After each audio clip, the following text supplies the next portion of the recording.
下一位啦，就係黃浩銘先生。主席，我係169愛國民主聯盟會長。嗱，啱啱咧就我見到謝偉俊議員咧就掟咪走出去，我係未見過一個市民發言可以就咁掟咪走出去嘅。呢啲係咩垃圾議員嚟？我諗嗱，我而家講翻正題先。嗱，今日咧我咧就要嚟招呼呢個林瑞麟。林瑞麟嘅係劉江華議員係。主要我剛才我喺度聽啦，咁我剛才聽到阿文生咧就似乎係侮辱咗我哋一位議員叫垃圾議員。我認為咧係一個侮辱嘅懲罰，應該去收翻。我想提醒大家，你發言嘅時候咧就係唔可以干擾我哋。O K 好，我收翻垃圾議員，回收議員。O K 嗱，咁咧我今日諗住咧就嚟招呼林公瑞麟嘅。咁就係佢又冇嚟啦，唔知佢係咪去練呢個葵花寶典啦？咁但係咧，我今日想講嘅咧，最主要咧就係就翻呢個嘅政府準備提交呢個公民權利同埋國際權利嘅政治公約。嗱，近嚟咧功能組別制度咧就係喺社會上面咧成為爭拗最厲害嘅焦點。正如咧我喺上次喺呢個議事堂咧都講過啦，30個功能組別咧，14個都係零票自動當選嘅，包括呢度嘅李議員。咁但係咧呢個咧仍然唔足夠嘅喎，因為咧有一個叫分組點票嘅機制。分組點票嘅機制咧就係話功能組別15個議員理論上就可以去否決大多數議員嘅議案、贊成嘅議案。功能組別把持議會、壟斷議會，有啲有利民生嘅動議，例如最低工資標準工時，04、05、06年3次被否決。最離譜就係08年嘅動議，成立基金應付人口老化及扶貧需要，喺冇人反對嘅情況之下都可以被否決。點解呢？就係因為功能組別有15個議員集體歸宿投棄權票，否決咗呢個動議。呢個荒謬足足25年都仲存在喺今時今日嘅香港。所以咧，功能組別呢個香港議會嘅癌細胞必定要割除，更係隨之而後快。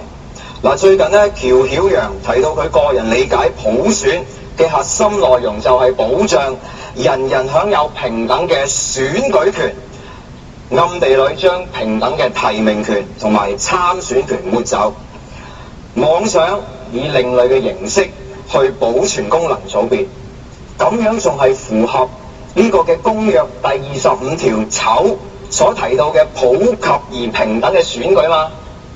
咁我諗佢又梗係唔識㗎啦，因為佢係唔知個醜字係點寫㗎嘛。真普選係冇功能組別，香港嘅市民有平等嘅提名權、參選權同埋選舉權，而且每票嘅票值應該係均等嘅。所以咧，呢個嘅今次區議會呢個改良方案，我就唔知改良咗啲乜嘢啦。每票嘅票值咧係唔均等嘅，而且功能組別呢嗰個分組點票嘅制度仍然存在。我係難以理解，民主黨一直堅持2012雙普選，竟然可以公然嘅短喺2個星期之內違反佢08年嘅選舉承諾，呢個係令人費解。我想講一個故事，個故事咧叫做林公公的童年。嗱，話說咧有一個叫做林公公嘅小朋友，咁咧就攞我關事㗎，咁咧就攞一張測驗卷咧就俾佢媽咪睇，一睇之下，哎呀大鑊啦，得35分，個媽咪就鬧林公公，阿仔得35分，咁點升班啊？媽咪就話，唔係嗰個仔，林公公就話。媽咪，你唔可以咁急進㗎。上次我30分，今次35分，要循序漸進㗎嘛。呢5分已經係充分嘅升班成分啦。各位，好明顯，無論係政府嘅最近嘅政改爛方案，又或者區議會嘅改良方案，所謂增加咗民主成分、普選成分，只不過係確立咗功能組別存在價值，同埋肯定咗票值不均嘅1人2票成為咗一個制度，拖延香港人擁抱普選。我想問特區嘅高官同埋民主黨，到底醜唔醜？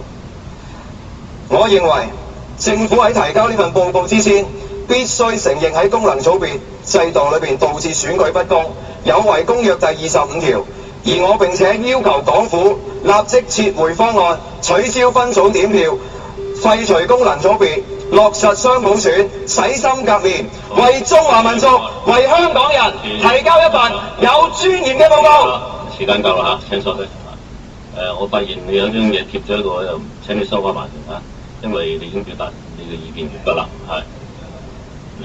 請你收翻埋佢嚇，因為你表達完畢啦，你唔好再講啦，而家冇需要你再發言嚇，唔需要你再發言啦嚇，發言嘅時間夠，我哋而家咧就個時間交俾啲議員嘅，咁睇下邊位想問問題。